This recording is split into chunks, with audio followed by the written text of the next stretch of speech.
Медиумите не се слободни, а перцепцијата дека работите се променети не соодветствува со реалноста, вели претседателот на Сдруженијето на новинари Насер Салмани. Според него, актуелната власт не покажува сериозни намери да направи реформи во медиумите. Постои една перцепција дека новинарите се сега послободни. Меѓутоа, кога вие ќе влезете да ги анализирате состојбите во медиумите, тогаш сваќате дека малку нешто е сменето или воопшто ништо не е сменето. Новата влада не направи суштински реформи.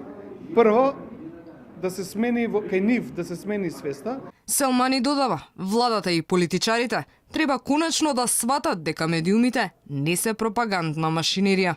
Ако собствениците на медиумите се во клиентелистички релации со политиката, со владата, со политичките партии, тоа продуцира такви нездрави односи во медиумите. Кога медиумот ќе живее, ќе обстојува од рекламата, од квалитетот, од тоа што го произведува кај граѓаните, тој нема да има потреба да ги уценува сопствените вработени, затоа што тие се највредното нешто што го имат медиумите. Ако вие немате професионални, слободни новинари, вие немате ништо. Професионални новинари се под притисок и или се маргинализират, или се бркат од работа. Тоа е ненормална работа. Тоа е само заради тоа што медиумите во Македонија се неслободни. Неосновано намалување на плати, бланко откази, закани напади. Ова се само дел од притисоците со кои секојдневно се соочуваат новинарите и медиумските работници во Македонија.